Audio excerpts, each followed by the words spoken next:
Welcome to this session. Good morning, good afternoon, good evening, depending on where in the world you are. Our session is called Powering Change, Women, Youth, and the Clean Energy Revolution. We're hosting this event as an official T20 Side Event, which means that the key messages, policy recommendations, and event outcomes will be considered for integration into the T20 high-level recommendations to the G20 Sherpas.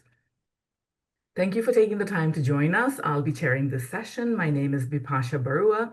I'm a full professor at Western University in Canada, and I hold the Canada Research Chair in Global Women's Issues.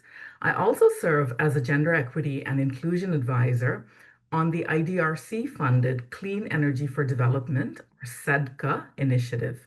IDRC is a Canadian Crown corporation that funds research to help developing countries.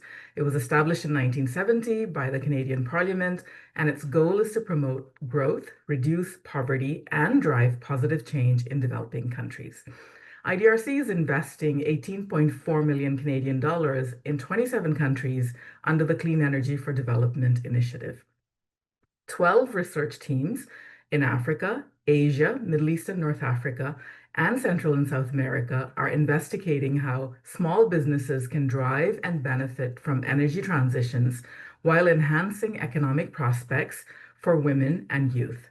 And we're here today to share research findings, lessons, and learning and best practices from 3 of these projects.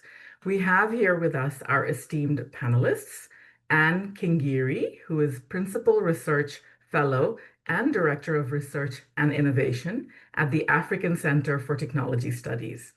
We have Michelle Diop Niang, who is Director of the West Africa Office of Desjardins International Development.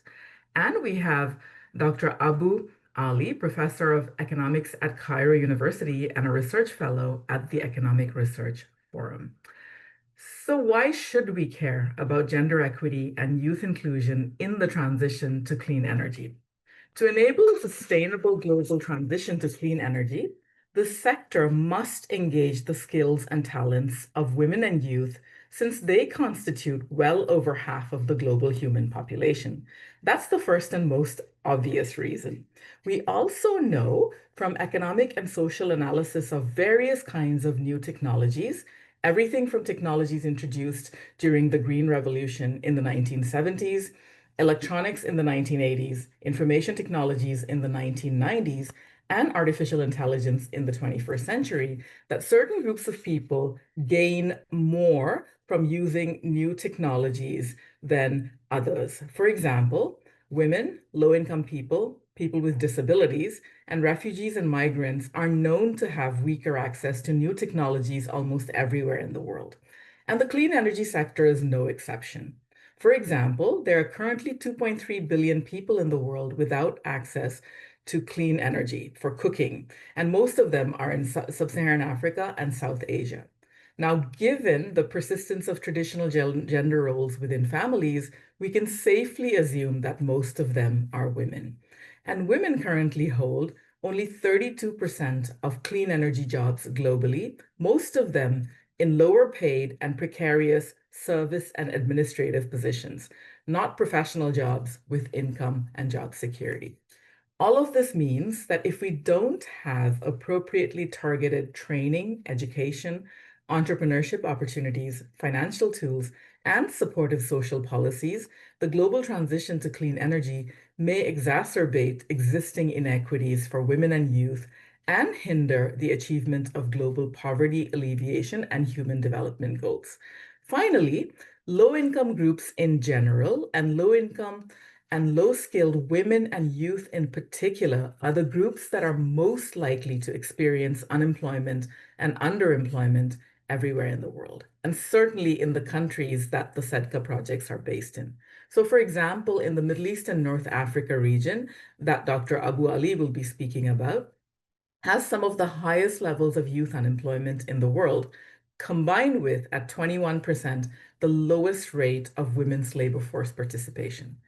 Social norms, prejudices, and misperceptions.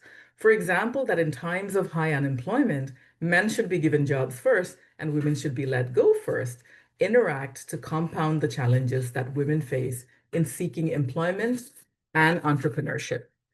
Entrepreneurship now is particularly important in such contexts where job scarcity is identified as the major reason for starting a small business.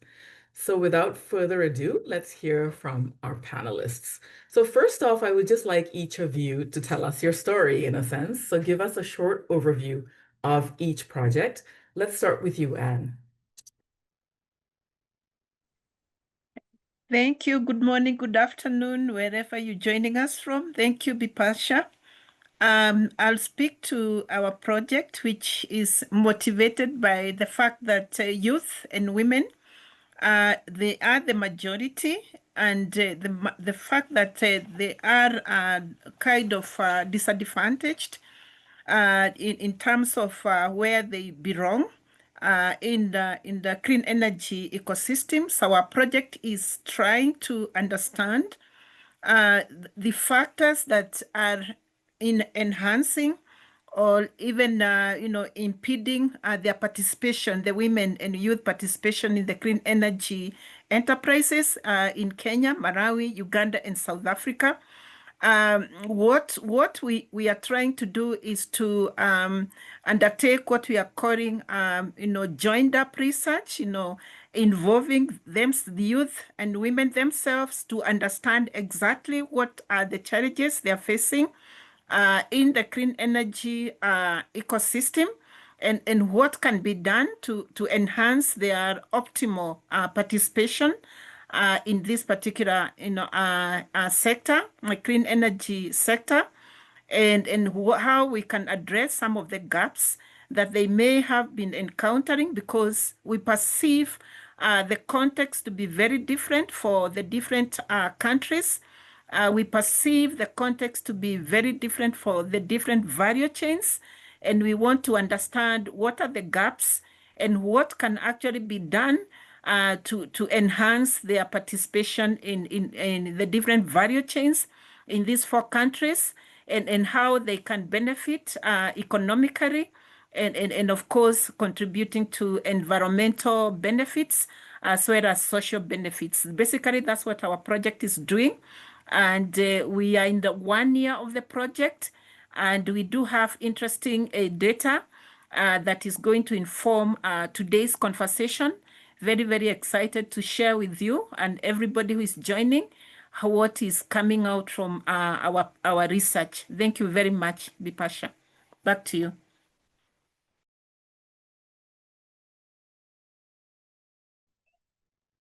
Thank you so much, Anne. Can I hear from Ala next? Thank you very much, Bipasha and Anne, for this. As you said, that the MENA region remains actually deeply exposed to the impacts of climate change, while at the same time highly dependent on fossil fuels for energy security.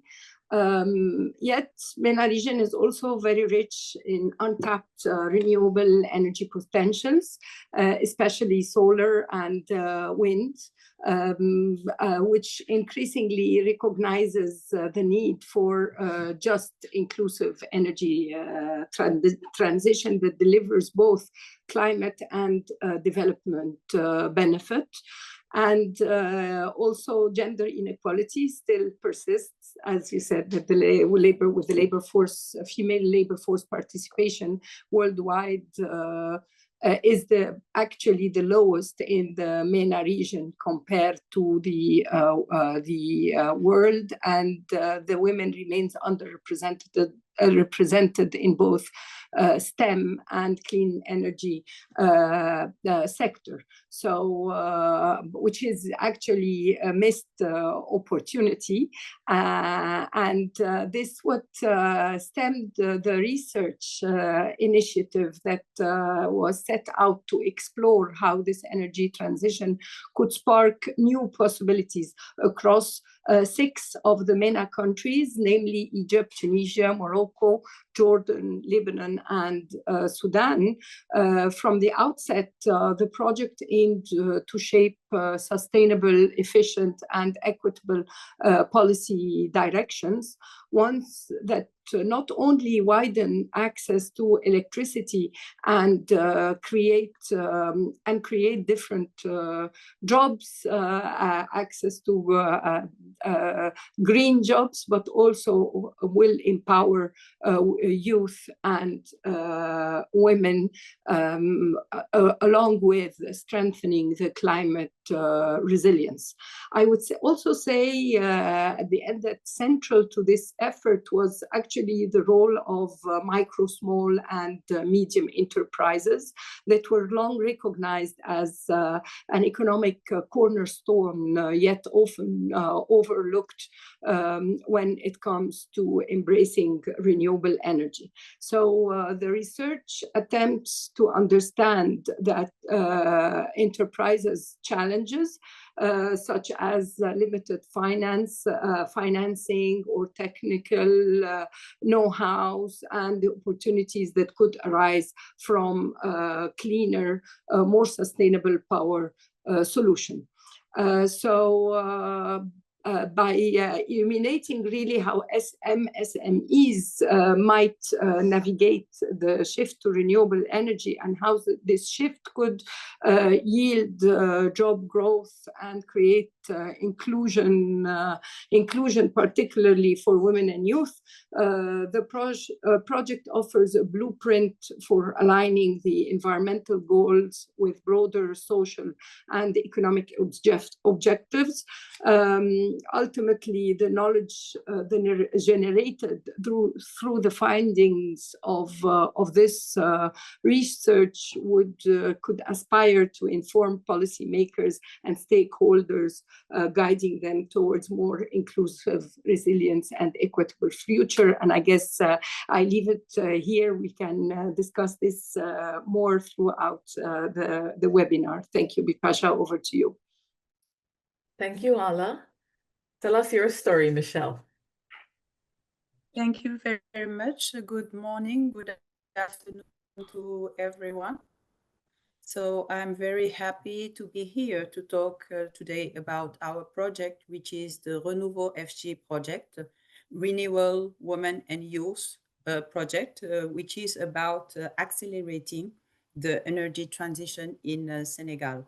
So the project is based in Senegal, as I say, and is a 3-year project, a research action project based on a methodology developed by Desjardins International Development, which is a leader in financial inclusion in developing countries in Asia, Africa, and Latin America, and HEC Montréal, which is a big organization, a teaching organization and research, who over the years developed methodology, names the SEEDS, Scaling Entrepreneurship for Economic Development and Sustainability.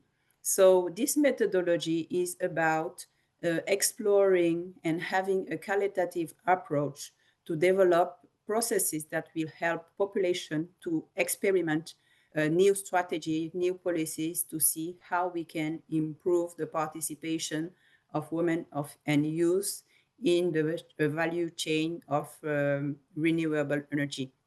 The project is because in Senegal, there is a very ambitious plan to increase the renewable energy share to 40% by 2030. And there is also a plan to accelerate access to clean energy cooking from 3.25 to 11.3% annual growth rate. So this is a very ambitious plan, which is for now not very developed and far from achieving the result. And the government of Senegal has implemented several actions to try to improve the participation. But despite the fact that clean technologies are now more affordable and widely available, the energy transition is still slow to materialize because of the lot of barriers existing, especially for women and youth to access to energy transition. Generally, women are facing a lot of challenges dealing between work of care and between value-added activities. And it is really a challenge for them to access to the technologies, the clean technologies that would allow them to free up time to improve their business or to improve their way of life.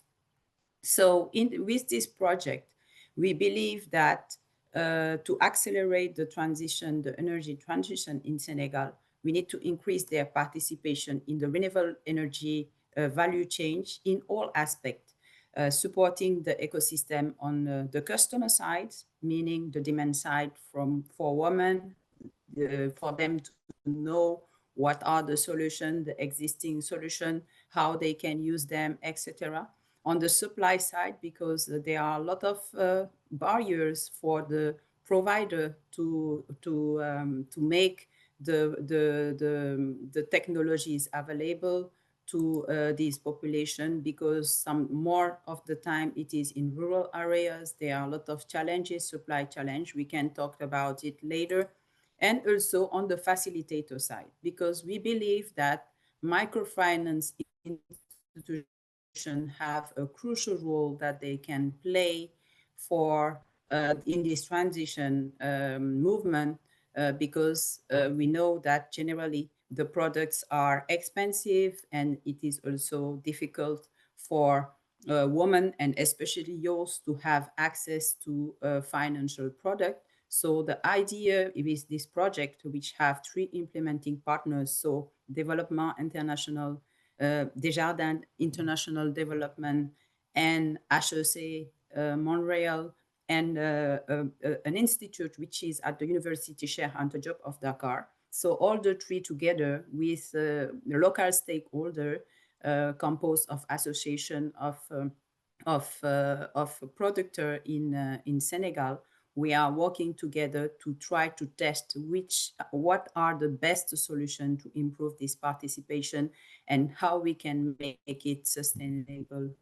So this is what we are doing. So for now, we are at the half of the project, and I can tell later about what we've gone through so far. We've did some studies about the barrier to identify what are the main barrier on all the side of the value chain, the demand side, the offer side, and also on the microfinance institution to build solution that will allow us to build the ecosystem and improve the participation. Thank you very much. Thanks, Michelle, for that great overview. Now, I have a specific question for Anne. Speaking about your specific project, can you tell us about what the systemic barriers are that women and youth face in renewable energy value chains? Thank you so much for that question. We've already heard from the introduction and also from my colleagues that women and youth are disproportionately, affected by, climate change and other related disaster-related issues. And therefore, understanding the systemic factors that inhibit or enhance how they function and navigate the clean energy entrepreneurship space is very, very important. So we do have data from 2 of our countries, Uganda and Kenya. We are still trying to generate data from Malawi and South Africa. But for now, I'm going to speak about the barriers that we are able to get from Uganda and Kenya. And I believe that they are similar to many of the sub-Saharan African, and many of those who are joining us today can identify with them. And the first one is on limited access to finance, which Michelle has already alluded to, and her project is basically looking at that. And this basically has to do with the assumption that the traditional financing models that exist, they can work for everybody. For youth and women, they are generalized. And we look at the challenges that they have, issues of lack of collateral, the high starting capital for some of those technological innovations in the clean energy sector. And some of the business models, like in Kenya, we do have what we call pay-as-you-go model. Some of these models, they do not actually work for youth and women. And there's that assumption that they can work for everybody. And therefore, there's need to rethink about those financing models with respect to the special needs or the unique needs that youth and women have. The other barrier has to do with education and skill gaps. And we do find in particular that when we look at the technical skills and capacities that are needed to occupy the manufacturing and the production aspect of the clean energy value chains, we see that particularly women, they are underrepresented in the STEM or science, engineering, technology, engineering, and mathematics education and careers, because those are the key skills that they will actually need to be able to function effectively within the production and the manufacturing aspect of the clean energy value chains. The other barrier has to do with the cultural and social norm, and this is a very, very serious one because it has to do with gendered perception of appropriate roles that are within the different energy value chains. And these kind of limit the participation of youth and women. And the evidence that we are getting from particularly Kenya and Uganda, it is demonstrating that, that women and youth, whether it doesn't matter whether it's a woman or a man we are speaking to, they do have this perception that the manufacturing and design jobs are meant to be for men. And the other kind of, non-technical roles or tasks are meant to be for women. Jobs like have to do with sales or marketing, or those jobs that do not need, what we can call, heavy kind of, energy. They are for women. And I think this is something that we need to rethink in terms of where women and youth are supposed to, where are they supposed to be in the value chains. And I think what men are able to do in these different value chains, women are also able to do. And I think this is something that we have to deal with, and it's really affecting the participation of youth and women in the different value chains, particularly in Uganda and Kenya. The other barrier that we are seeing has to do with access to what we are calling infrastructural related, platforms and opportunities. And there are challenges, and especially which have to do with access to the different technological innovations that require, infrastructure to optimize or to enhance the outcome or the output. And these challenges are limiting access of opportunities for primarily for youth and women in the two countries where we already have data. And these are things that we probably need to discuss.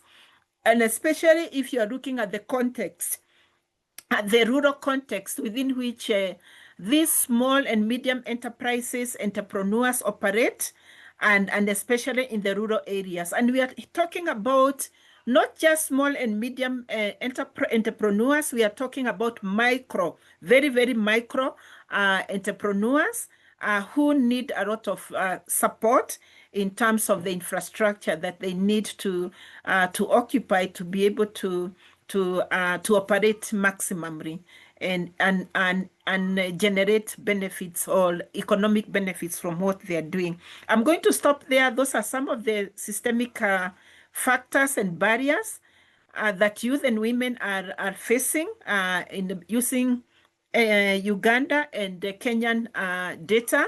And these are the things that I believe are also prominent in other sub-Saharan African countries. I'm going to stop there and hand back to Bipasha.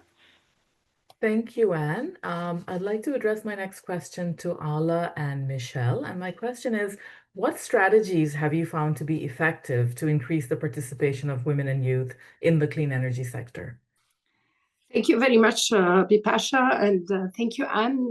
I would like to have a follow-up on what Anne said before addressing your question, Bipasha, if you allow me, because what you said, the barriers you said, does not only apply to sub-Saharan Africa, but it also applies to the MENA region with the social norms and STEM and problems with financing. And I would add also fragmented policy and lack of integrated planning across ministries and sectors also are one of the barriers that I presume not only face MENA region, but also the sub-Saharan Africa.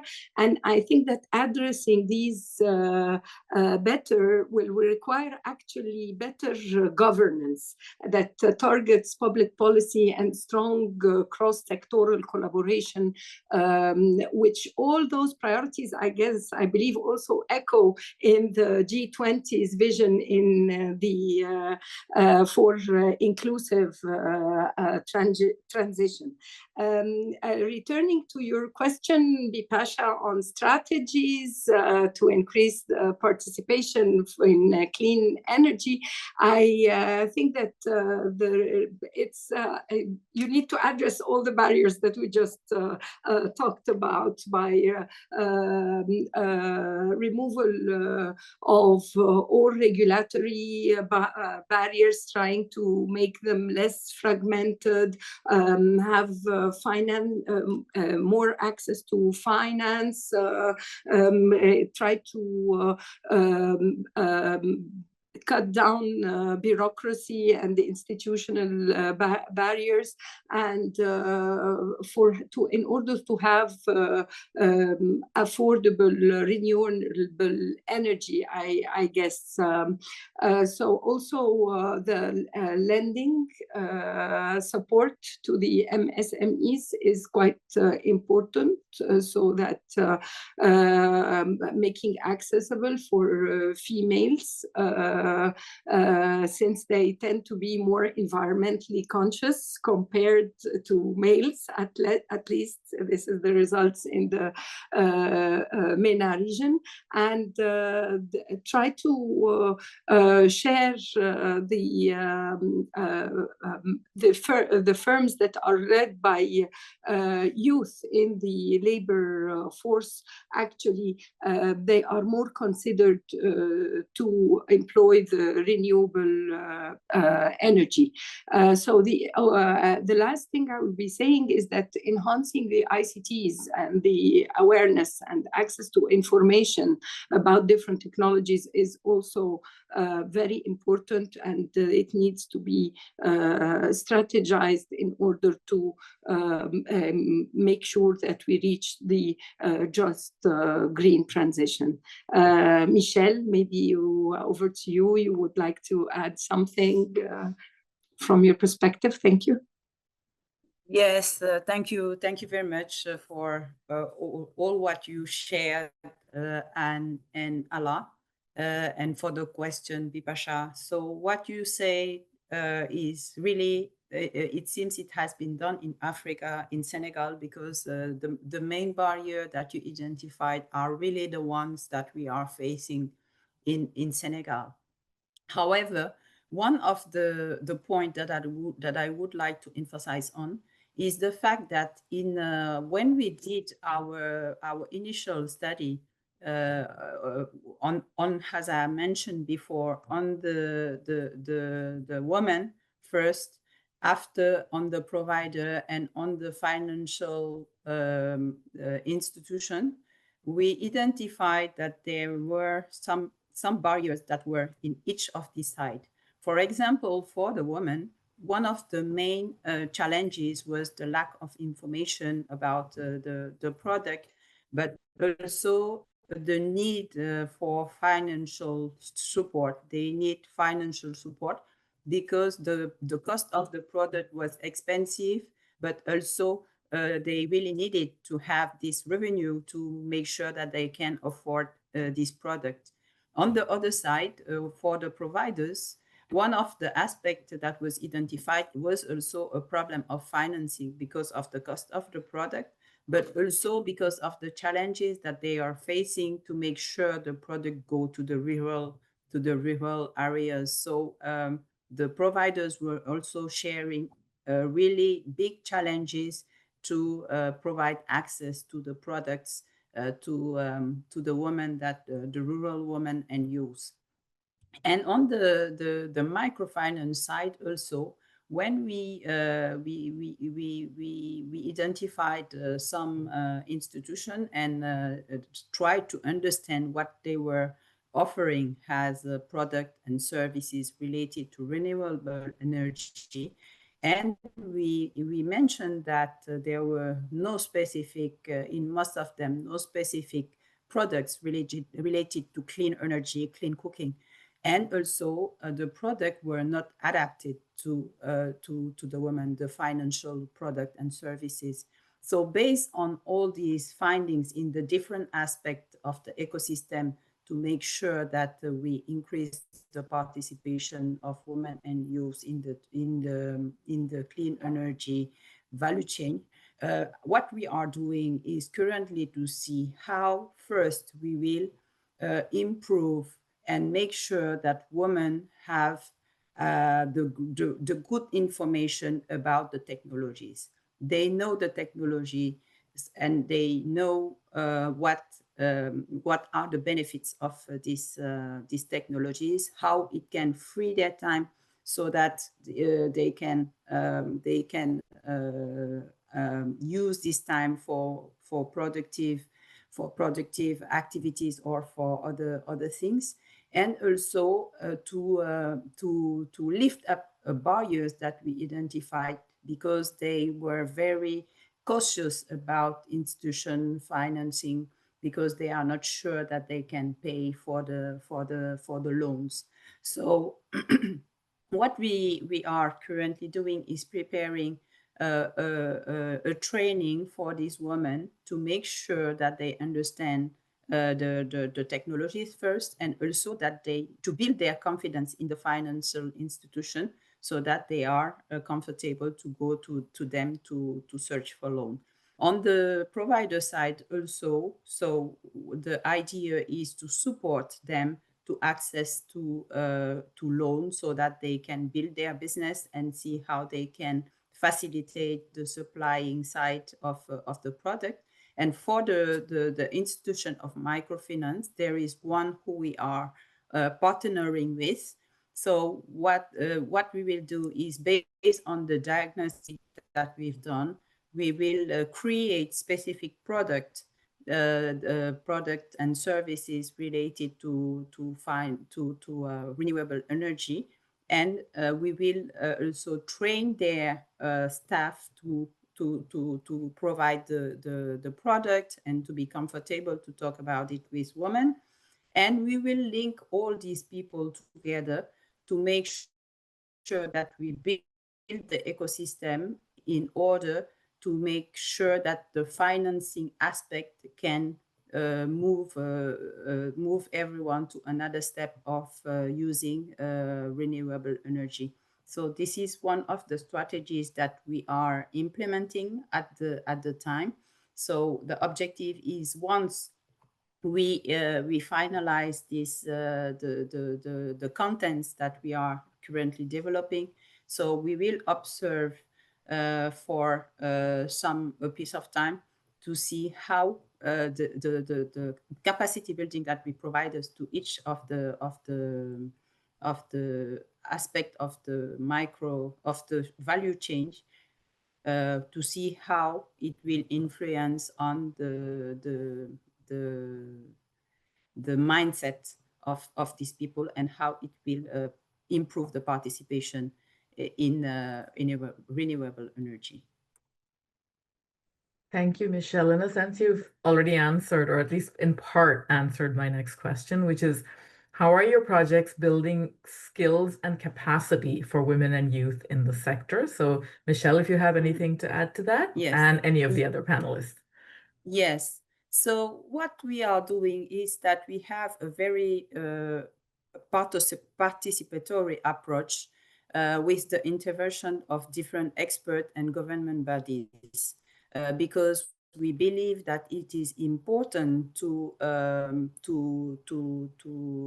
make sure that the government bodies are involved in the project and they have the ownership of what we will get from this project.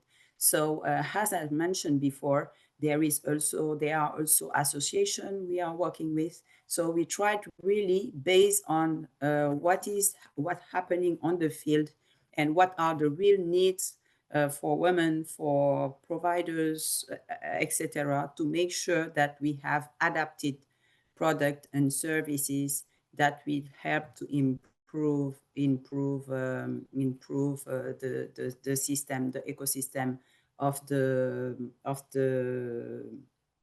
energy transition. And in parallel of the capacity building that we are doing, so there is a mapping of existing financial mechanism that was conducted.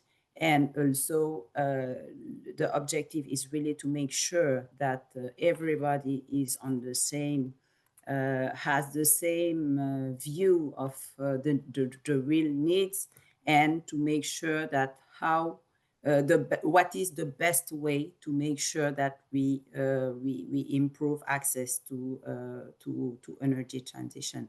The other thing that I would like to add also is that one of the things, because we will work on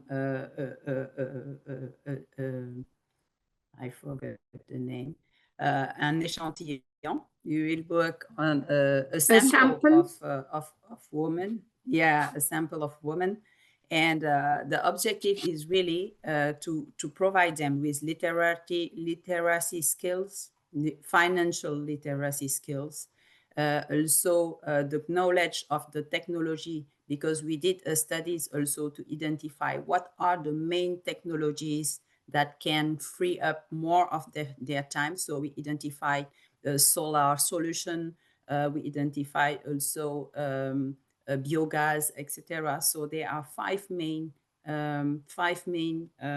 technologies that we would like them to be aware of and to understand how it works. And also we will go to the providers to see how they can make sure that this product can be assimilated to these women in order for them to get this. So the participation of all the actors is really key, because otherwise we will miss something, and the result of increasing the transition won't be achieved. So it is very important to make sure that we have the participation of all the stakeholders in this product. Thank you, Michelle. Anything else you have to add? Go ahead. Yes, I can actually add to the strategy for increasing the participation of youth and women. Something which we are finding quite interesting is the use of champions. The use of champions at the rural areas who are already, they have the understanding, they have the buy-in, they have, they have moved from ideation stage to, they already have a prototype. So we are seeing that working very well for specific value chains. And that brings me to the next proposal, in addition to what Michelle has said. We need to have what I think we should call tailored approach, or tailored innovative capacity building approach that speaks to the different needs of women and youth for the different value chains. And this means that we do not want to assume that we can come up with a particular capacity building program that focuses on both women and youth. They are not the same, because They have different needs, and the different value chains, attract different needs, and therefore a tailored capacity building approach. I think that's what we would want to recommend. That speaks to holistic skills building, both the technical skills that they would need and the other non-technical skills that Michelle is alluding to, like financial literacy, business-related skills. So this holistic approach to capacity building, we would want to recommend it for the clean energy sector because of the diversities that exist across the value chains, and of course, within the different groups, women and youth. So that is very, very critical.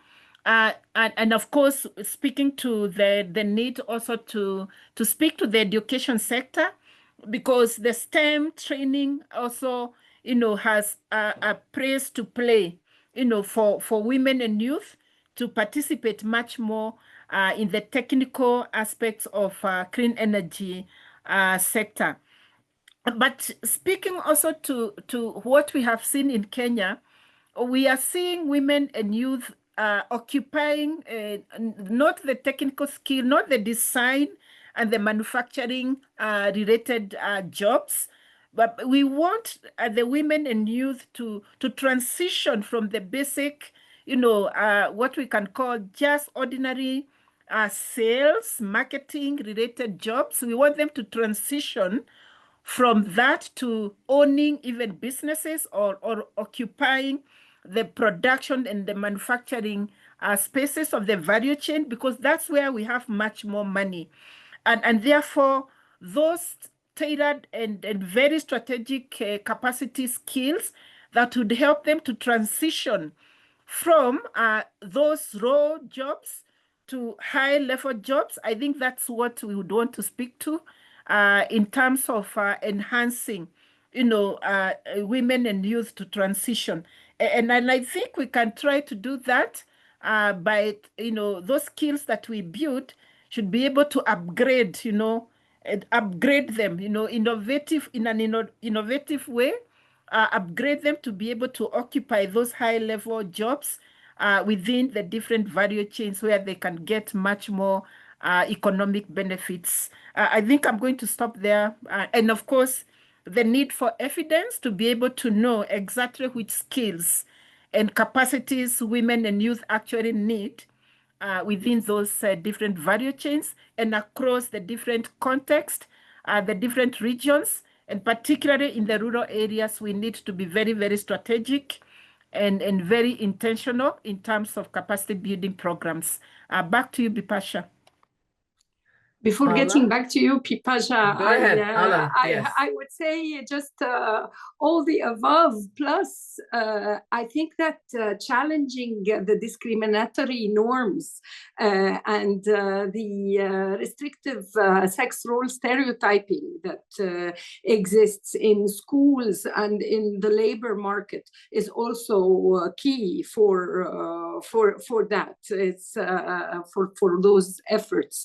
And this could be started by implementing actually more gender-sensitive policies and practices that could ensure that the clean energy policy and the different programs are designed to be more inclusive. I believe is quite important in that perspective. Over to you, Bipasha.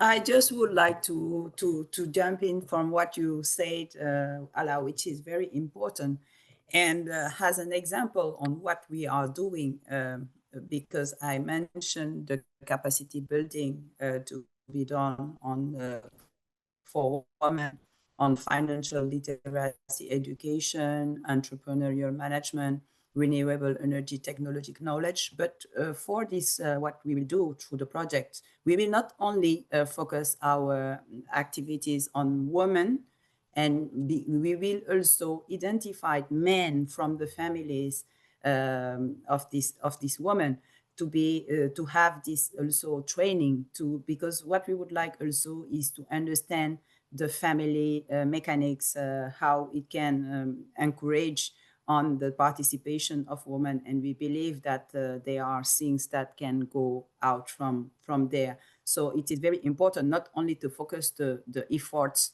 on the women that we would like to improve their participation, but also on the men that are around, because their influence can be positive on this. And just to complete on the renewable energy, it is very important. It is an aspect that is crucial because most of the women don't know what are the technologies that can help them to get more time. They don't know how it exists. They don't know how it works. They don't know how they can make sure that it will help them in their daily activities. So we believe that it is very important to have this knowledge and also to let it know to the men around so that they can also participate in this effort. So for example, the study that we identified, as I mentioned before, five technologies that are key. And we believe that these technologies can really improve the participation and help women to free more time. It's the solar pumping. We have solar cold storage, also domestic wind turbine, and improved cook stoves, and also biodigester. So we will, based on this one that have been identified as the most important, and we will identify based on this how the women can get and the youth can get opportunities from this. And after this basic training, one of the aspects also that we would like to check to see what influence it can have, it's about training some of the group. We will split the group and train some of them on women leadership training and on climate resilience knowledge, just to identify what are the factors that can influence on the participation of women and youth in this value chain, which is very important. Thank you. Thank you, Michelle. At this point, I think we'll take a quick round of questions, maybe about 10 minutes of questions from the audience. So feel free to raise your virtual hand, or also you can probably, I think, type in questions as well in the chat. Pasha, we have a hand raised from Jesri. I just need to unmute her or him. Okay. Okay. All right. Hi, can everyone hear me? Yeah. So, hi, my name is Jesri. I'm from the Institute for Economic Justice in South Africa. And we also doing research onto job creation in the renewable energy sector with a particular focus on gender. And I wanted to ask about something that I think we've been kind of thinking about, and I'm curious what everybody else's understanding of it is. And this is kind of the question. You know, we talk a lot about these high value added technical parts of the sector and these kind of low value added parts of the sector that are very feminized. But I think there's also a lot of critiques of ideas like unequal exchange that, you know, sometimes whatever vulnerable people are doing is a low value added part. And it doesn't matter if you gain a new skill if you don't gain a new power relation through it. If you're in the same power relation and you move to a high value added part of the value chain, suddenly it's a low value added part of the value chain. And I'm just curious what other people's thinking about that as a potential risk or ways of strategizing around that are.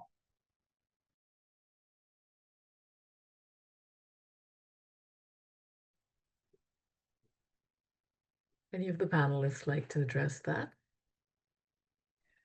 Yes, Yeah, I can try. I think it's speaking to something which I spoke about upgrading.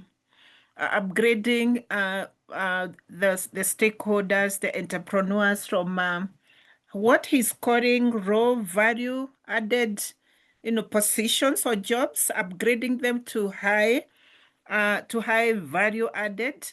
I didn't actually quite get his question, but I would speak to building skills and capacities that enable, the women and youth to actually transition or to be upgraded from the role value added jobs. And in this case, based on Kenyan and Ugandan data, these jobs have to do with marketing. They have to do with the sales of the clean energy appliances and enterprises. They have to do with the taking records. Those are what I would perceive to be role value jobs. But then trying to upgrade them to move to the jobs where there is much more in terms of servicing of the enterprises, installation of the enterprises, like in the case of Sora, production and the design. Those are probably what you would perceive to be high value, tasks and jobs. So that kind of upgrading and moving from one level to the other in terms of value, or they generate for the youth and women. I would argue that this basically requires critical thinking. It requires, plan, because you may find that those that you are trying to upgrade, from low level to high level, they do not even have the basic skills to be able to function in the high value position, value position where you want them to be. So yes, I would agree with you that this is a bit tricky, and it requires what we can call mapping. To understand exactly what are the systemic issues that the different value chains present for youth and women, to be able to come up with a strategic and what I would call tailored, strategy to be able to help the youth and women to transition or to move or to upgrade them from one level to the other. So that's probably what I would say from my end. But I believe my other panelists would also have something else to say. It's about innovation, and of course, finding ways of engaging the different groups, depending on the needs that they do have, to be able to move from one level to another. So I hope I answered your question, and I'll stop there. Thank you.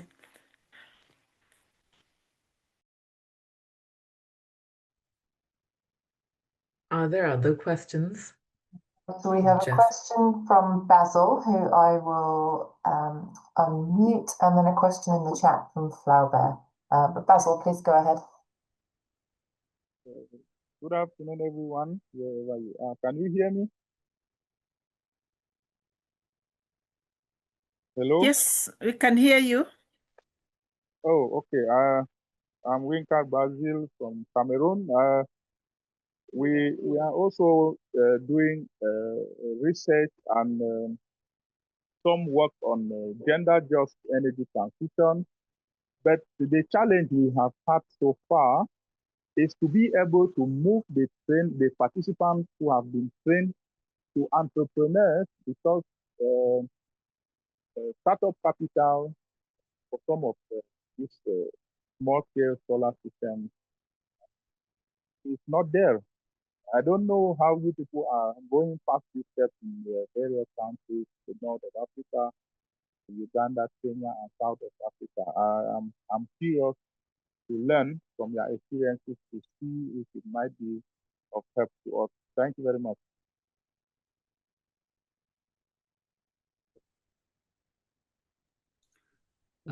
Thank you.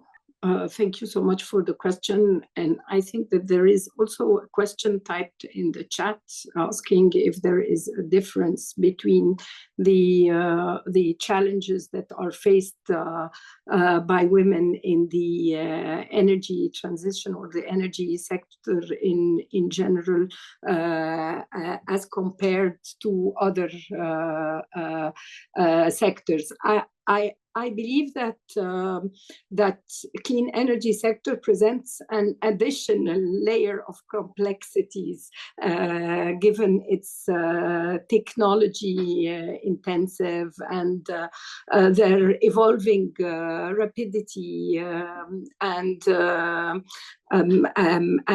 the difficulties to access up-to-date skills and information, which is actually essential in the clean energy. So I guess that this is an extra layer of complexity that women and youth are often faced with, that they are left out in such pipelines, actually. One of the also second limitation, I believe, is with the vocational training, where not necessarily the women and youth are easily have access to. So I think that there is also the transition narrative is most of the time framed around infrastructure and capital. Rather than the inclusion and the social justice. And so this can actually exclude some of the groups of women and youth, adding an extra layers of barrier that they face when we are speaking about the clean energy transition sector. Over to my fellow panelists if they want to add something or address Basil's questions. I'll keep us moving. There'll be more time for questions towards the end. So my next question for the panelists is, where do you see the best potential for job creation and entrepreneurship for youth and women? If you could speak to your specific contexts. Anyone can go first. Self-select. Maybe I can go first as I wait for my colleague Hara to to relax a bit. Yeah. So we do have potential for. I mean,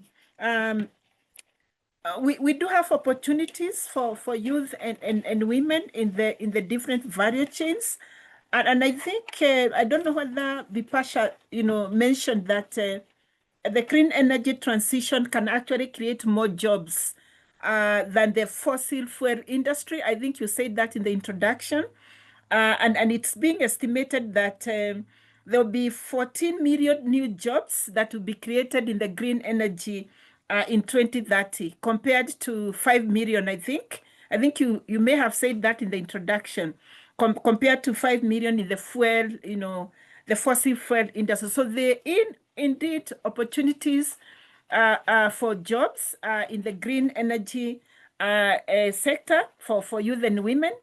And from our data from Kenya and Uganda, we are seeing that in the solar value chain, youth have more opportunities, and in the clean cooking value chain, we are seeing more women in that particular value chain.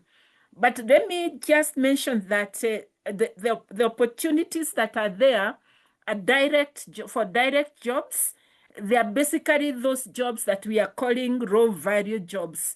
I'm glad that the person who asked that question brought out that concept of raw value and high value jobs. So this is the problem that is there. Yes, there are jobs, but basically for the youth and women in solar and clean cooking value chain, we are seeing them occupying, occupying direct jobs in the raw value jobs. And I think that's something that we need to discuss. It's a policy issues and the need, of course, to think about how we can move them from those low value to the high value jobs. But we also have the indirect jobs that are actually coming out of youth and women engaging in these different value chains. And I think those are some of the things that we want to see.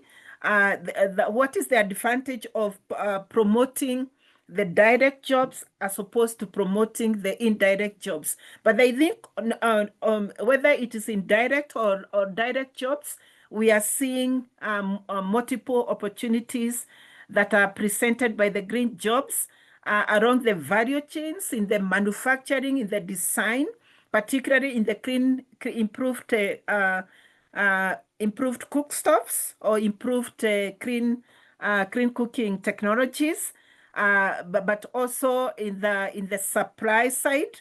We are seeing quite a number of indirect jobs which are being presented by the different value chains. So I'm going to stop there. I know Michelle and Hala, they do have addition based on the different case studies, Senegal and MENA region. Over to you, Michelle. Thank you very much, Anne. So just to complete on what you say, it is exactly the same that we are observing in our project. So as you mentioned, what it will bring new opportunities. Definitely, the transition to these clean technologies will bring new opportunities to women directly and indirectly. So as you say, the creation can be direct, because with the use of the technology identified, they can create new businesses and that will allow them to generate revenue for them. But also it can free up their time so that they can use this time for other things, productive ones, for example, or spending more time on what they used to do. So directly or indirectly, there are opportunities. One of the other aspects, which is really key, is about the distribution of the product. So we identified that there is a lack today of distributor of these technologies. So it is really a challenge to access to the product, but also to have the maintenance, because this is an aspect which is very important, and which limits also the willing of the woman to purchase, for example, clean technology, because they don't know how to manage the product once there are some problems or things like that. So there is opportunities also to be on this aspect of distribution, of maintenance, and on supply chain. And the other aspect, the third one, is opportunity for the financial institution, of course, because it can open new markets for them, because this is something that they have not explored yet. And one of the challenges is often they think that the woman and the youth target are too risky for them. And the fact that they participate in projects such as the one that we are doing will help them understand that finally it is not the case. Women, we know from experience that women are those who pay the most their loan. The recovery is not very bad, so they will identify new opportunities, new market for the financial institution. So it is really in all aspects that we will see potential for job creation and for more wealth. Thank you, Michelle.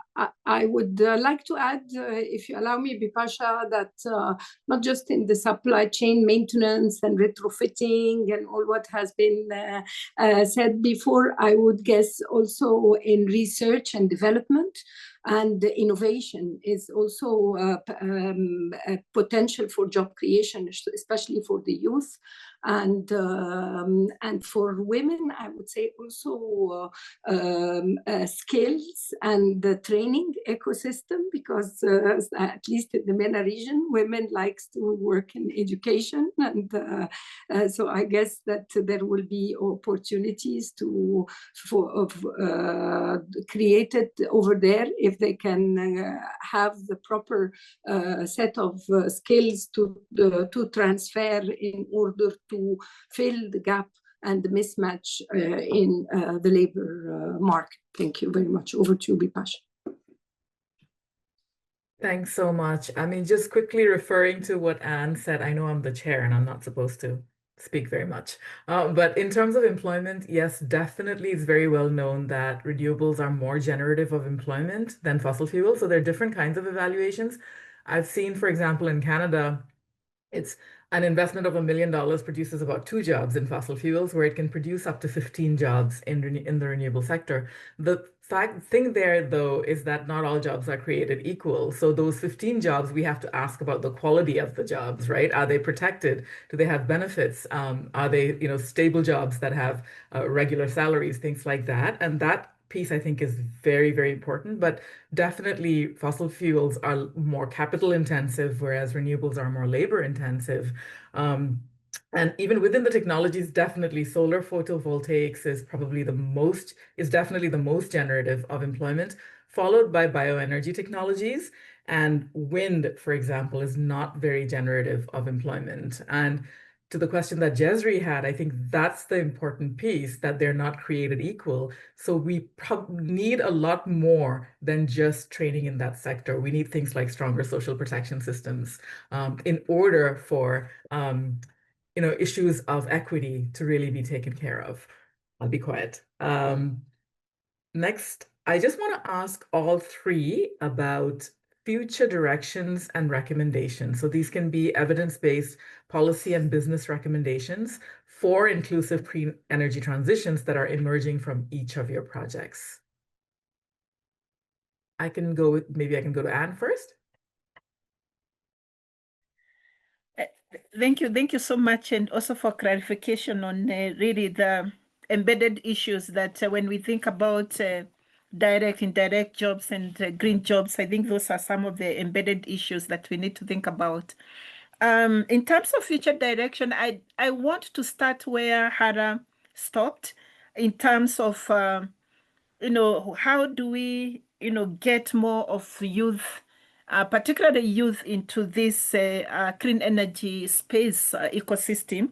I would want to mention that the concept of innovation and digitization, I think those are some of the things that we can work around with to make sure that we generate much more value within those different value chains, and of course that then would mean that there will be more indirect jobs that would actually be coming out of some of these value chains. The digital innovation is something that I think could attract youth much more, and they should be able to enhance their businesses as entrepreneurs using digital skills, artificial intelligence. I think that's something which we may want to have a conversation on, and the direction that we may want to see the clean energy space as it relates to youth and women going. So I think that's something which the policymakers may see an opportunity, and I think that's something which is, I'm sure, everybody would identify with. And the other thing I would want to mention is what all of us we are alluding to, the need for collaborative, moving together, collaborative, efforts across all the different stakeholders within the ecosystem, trying to see where really there is value to put in our energy and our efforts, building on the energy, the evidence, or rather the data that is coming from the different projects within these CEDCA projects funded by IDRC. I think we can use that energy to put much more effort into what works and what does not work in the different contexts. And then finally, based on what we are doing in the 4 countries, particularly sub-Saharan Africa, rethinking value chain approach. And of course, this could be conceptual. I know there are researchers who have joined us. It could be conceptual, but I think it has something to speak to how we undertake research and rethinking the value chain concept with respect to the geopolitics and how it plays out within the value chains. We see a lot of what we are working with, especially in the solar industry or the solar value chain. We are importing from outside. We are importing from China, from other countries. So how do the global value chains in relation to the geopolitics, how they play around?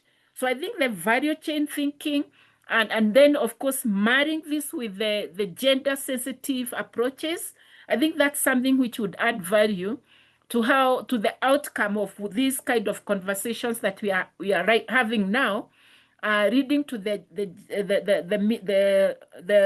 the summit that we are all plugging in November. So how do we steer these conversations towards a direction where we can see much more, much more outcome in terms of what we are discussing. So I'm going to stop there, and I'm sure the others have got something else to say. Over to you, Bipasha. I can jump in just to complete. So for the Renewable FG project, so our objective is really to gather evidence of which solution is the most appropriate to increase women's and youth participation to the renewable energy value chain. So we will, as I mentioned, continue to have this testing approach with the sample that we identified for the next months, and our approach, as I say, is very participatory. So we are seeking feedback from the government bodies, the Agency of Renewable Energy in Senegal, for example, but also the direction of renewable energy from the government. So we are really making sure that they are involved so that when the project ends, we will continue to have this buy-in and make sure that we will contribute significantly to the transition. So it is an important aspect that we really would like to make sure we succeed on this aspect. And it is important because the ownership of such practice is the ownership of the government is really key to make this solution successful. Another thing is that with the findings, after the findings, the testing of solutions. So as I said, we will identify the best ones, and there will be some dissemination of results. We will participate to several events and also see how we will scale up. We have the objective to scale up this renewable project, which is a pilot project just in one region in Senegal, in Thiès. We would like to scale it up to 5 other regions in Senegal through a project, Desjardins International Development, other project named PAFEJ, that support women economic and social empowerment. So 65,000 women are supposed to be reached with this project. So we really would like to use these findings also to scale it up through this project. And after that, the objective is to go at a national or even a sub-regional level, because the issues and the context are the same. And we believe that with this approach, which is a research approach based on realities, we can make sure that we find a successful model that we can apply. So it is really what we would like to do, to have a game-changing project that will allow to really increase significantly the participation of women and youth in this renewable energy value chain. Thank you, Michelle. And the recommendations actually from the MENA project, I would say that they align also quite well with the G20 principles on just and inclusive transition, where we can say that the MENA countries need investments in innovation and digitalization, as also Anne mentioned, in order to enable the green entrepreneurship and startups in renewables, actually. The second thing is the workforce transformation strategies that align with the education and in order to develop the required skills to fill the labor market needs and the jobs that will be created. And I believe the third and last thing I'll be saying in that perspective is the stronger partnerships between the governments and the private sector and also academia in order to scale up the impact of this transition is quite important. Thank you very much. Over to you, Bipasha. Thank you. I think at this point we should open it up for more questions. So yeah, let's take more questions from the audience.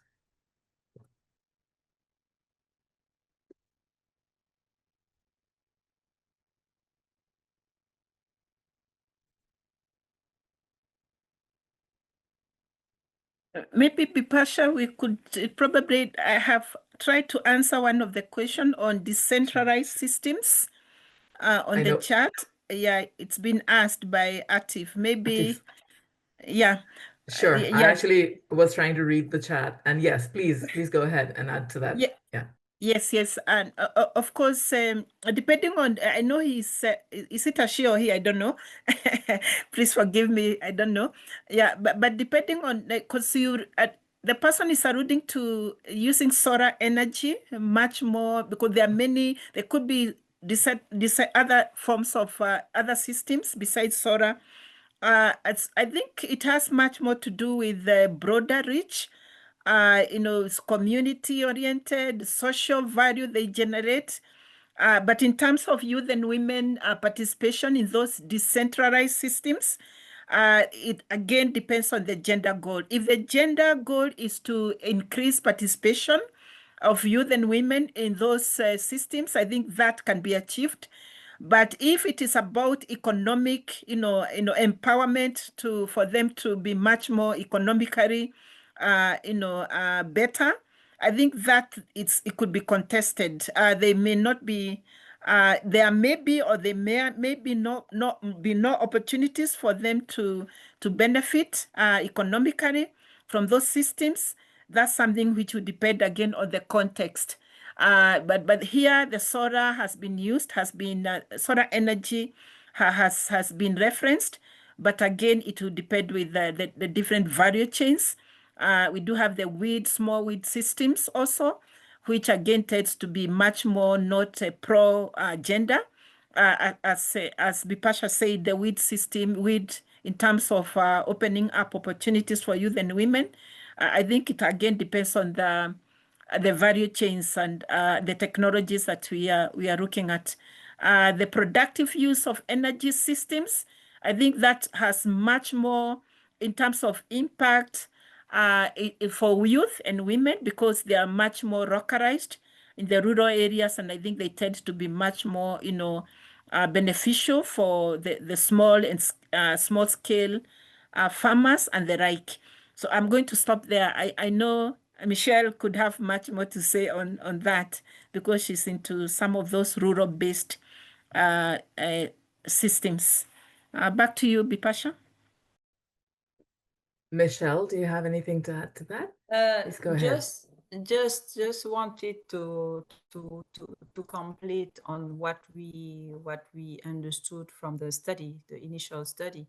It was that it is very important for women, especially women, to have access to solutions that can be open, meaning not really being on a close solution, technology solution. So it is very important. One of the aspects that is key is that the technology can be linked to the general electricity, for example, system. So it is, and the cost of the investment is also key, because the most it is separate. It is I don't have exactly the specific term, but the most it is isolated, and the most it is the price is important. And because of the issues I mentioned about maintenance, etc., it is key that the technology solution can be linked to the centralized system, energy system that exists within the region. Thank you, Michelle. Bipasha, there is another question by Flaubert. He's asking about the role of social norms. Can public policy really help there, or how exactly do we go about dealing with that challenge? Yeah, so social norm is quite challenging, not just in renewable, in energies in general, but I guess that for renewable energies and the transition, we have to start by first having the buy-in of the government. I would say you have to first convince the government that this is something good, especially in some of the MENA region countries that are very fossil fuel dependent. So I guess that if we're able to secure that the support required for this climate smart energy, actually by illustrating the health gains from it, it's not just clean air, but also it will benefit health, and that every dollar spent in renewables will create, at least this is the research where we find that will create 3 times more jobs than in fossil fuel industries. The transition towards the net zero emission will lead to an overall increase actually in the energy sector jobs, as you have also correctly pointed out. So the problem of losing jobs from turning from fossil fuel to renewable energy will we should first convince the governments, and then I guess we can work together to have a strategy to include women and youth into the renewable energy systems in general. Over to you, Bipasha. Thank you so much. I've been keeping notes all along, and I think we have material for about 10 more webinars. So many different things to think about. Like you said, artificial intelligence, digitalization, and also the potential for that to actually affect employment in different ways. Because in some ways, when you introduce artificial intelligence, it also sometimes you need less labor to perform a task. So in the future, we have to be careful. Some of these fields may not be as generative of employment as they currently are, because the half-life of knowledge and technology in general in this field is very dynamic and it's very short right now. So that's something to keep in mind as well. The other area I think is decommissioning of technologies, because there's much more awareness now about how many critical minerals and metals are used in this industry, and the fact that we need to make this economy more circular by also recovering minerals and materials. But the jobs have to be good. The problem is those jobs often end up in the informal sector, like we've seen with electronics, for example, or information technologies. So how do we make them good jobs, I think, is a big challenge. And those are all topics for future webinars. Is there one more question that we might take that we haven't answered yet? Jessica, do you see something that I'm trying to read at the same time? Yeah, hi, Vipassha. So there's a question from Agnes in the chat, which if somebody has time to answer fairly briefly.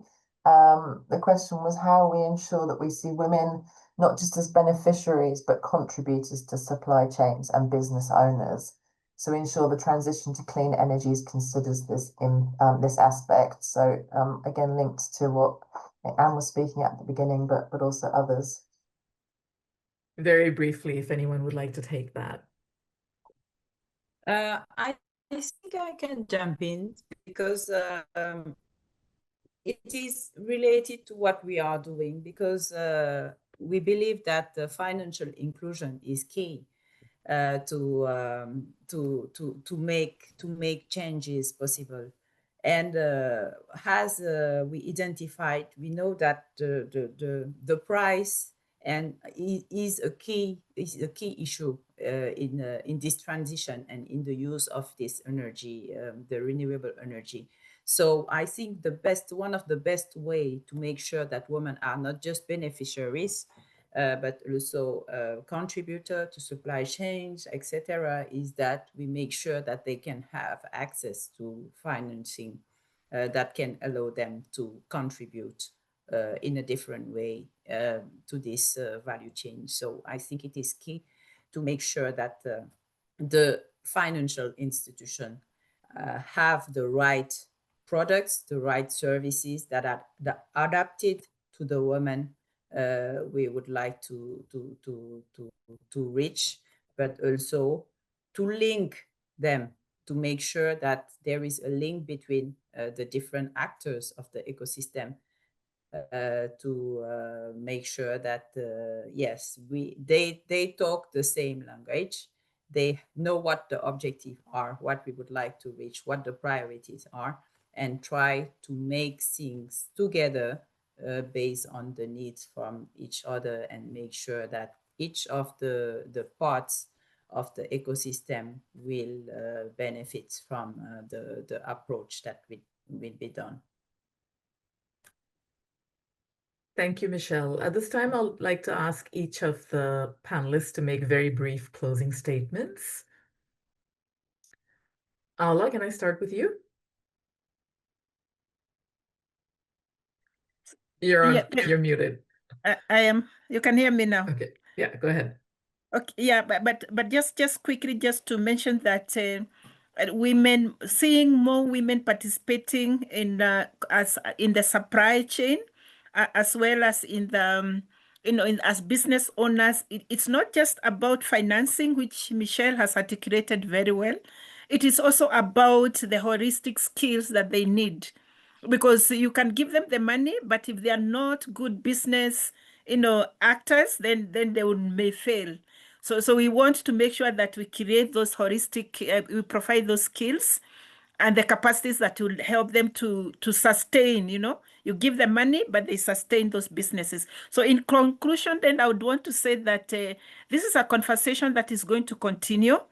As you can hear, even as we engage, there are more issues that are being generated from our conversation that really opens up that question of, are we excluding or are we including? So the conversation on just transition, I think that's a conversation that is going to continue.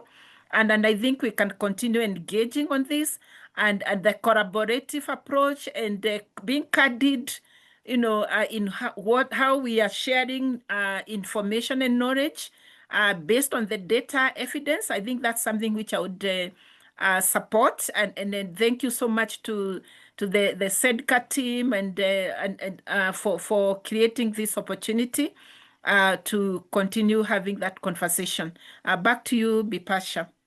Thank you, Anne. Now I'm online. So as we close, actually, I guess that we have to remember that just energy transition in the MENA region and in Africa and maybe around the world must place the youth and the women at its core. And also it needs to empower the micro, small, medium enterprises and invest in skills and in equity. And all this needs to really be backed by good governance and climate financing. So a call for the developed world to help in the climate financing. And I guess that only then can the clean energy revolution become a pathway toward shared prosperity, social inclusion, and climate resilience. Over to you. Thank you, Ala. Last thoughts from Michelle? Yes, so just built on what my fellow panelists just said. So I think by having an ecosystem approach, we need to have this ecosystem approach to make sure that we will create more inclusive energy ecosystem, sustainable one, with capacity building program that will empower the women and youth to actively participate in the energy transition. This is essential. And I think if based on this ecosystem approach, we put also make sure that all the different stakeholders, the governments, but also the microfinance institution, and basically the beneficiaries participate in the creation of the solution, we will sure to succeed in what we would like to attain, meaning the transition to the energy transition. Thank you so much to everyone. We really welcome the opportunity to integrate the synthesis of findings from this multi-country CEDCA initiative into the T20 recommendations with a view to inform the G20 agenda in South Africa this year and beyond. Thank you so much.